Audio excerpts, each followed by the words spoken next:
I mean, we had the weekend, and it was obviously devastating in a number of different ways. The sheer brutality, constantly visible. What's going to come this week? I can't say for sure, but we do have some idea of what Donald Trump has been advising governors around the country to do.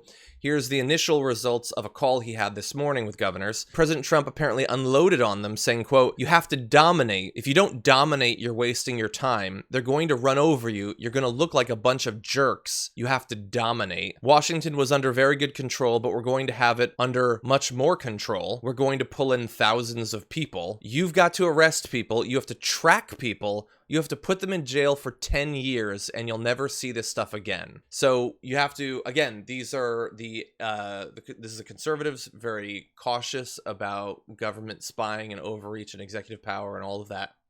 Wants to track all these protesters and start locking people up for 10 years for protesting. Yep. Remember how many pardons has he given to people for like lying to the FBI and stuff like that? No, he thinks that protesters need to go to jail for a decade. That will teach them. That will solve this. So we have an idea of what his unifying blueprint looks like. Yeah, absolutely. He's like, hey, look at North Korea, look at Egypt.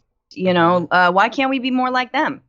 He wishes that that the shred of democracy that we still hold on to, that idea, he wishes we would have just obliterate that forever. Mm-hmm. And I really think that this is a moment, once again, and a lesson for us that this country could head in that direction.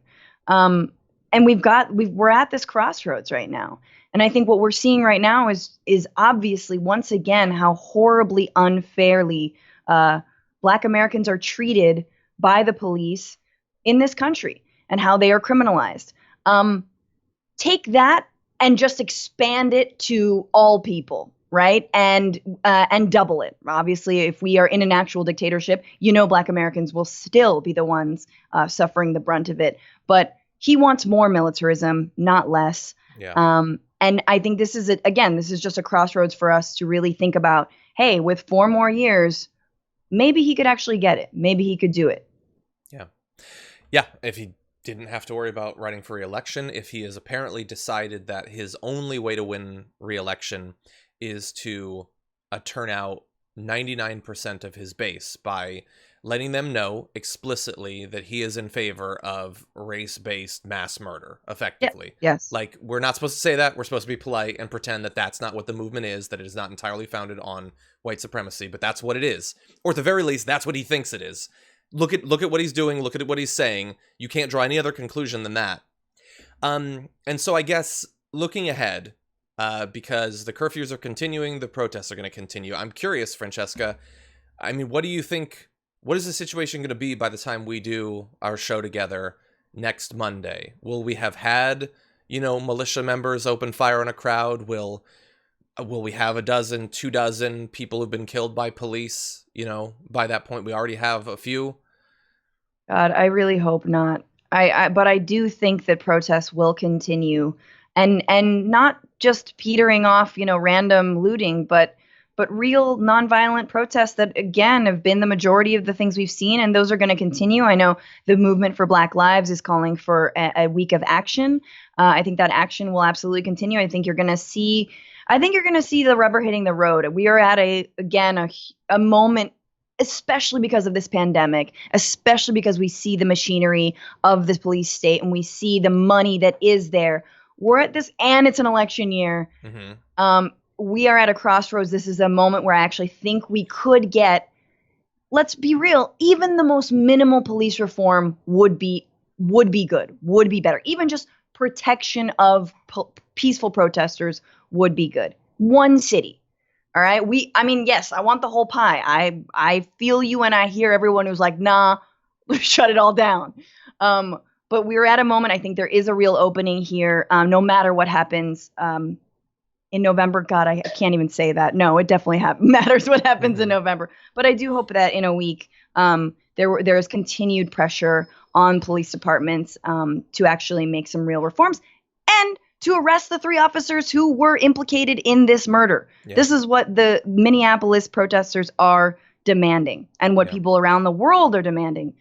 But what about you? What do you think? I mean, look, I'm very worried that the next time the tanker is going to go through the crowd. That's what I'm worried about. I'm worried Yeah. that if the cops had virtually no restraint a day or two into the protests, knowing that they're being filmed. That's the thing we always have to remember. They know that what they're doing is being filmed, and they're still doing it after 5 more days of this.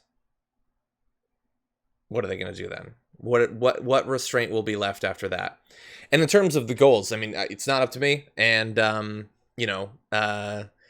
would say we need to, in the same way that after, like decades of civil strife and war, there will be, truth and reconciliation committees set up for sort of a rebirth.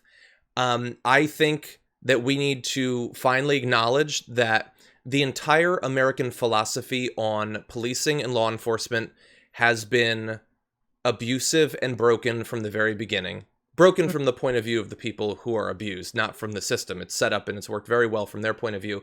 And it needs to be wound down and restarted, learning lessons from policing and law enforcement in countries around the world that don't have these sorts of problems, that don't militarize their police and load them up in Humvees and, ARs and things like that.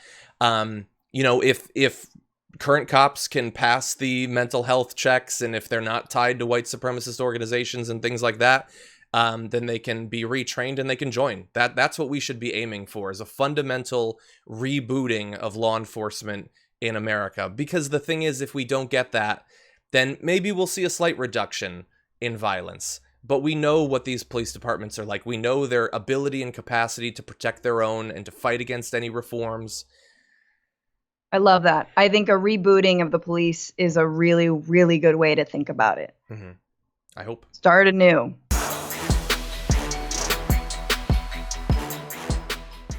Check out the Damage Report podcast each day, wherever you get your podcasts, whether Pocket Casts or Stitcher or iTunes. You can join me as I give you the news and stories you want, with a range of co-hosts and interview guests jumping in on the fun each day. Again, that's the Damage Report, wherever you get your podcasts. And if you get them at iTunes, don't forget to rate and review. Sometimes I'll read them live on the show.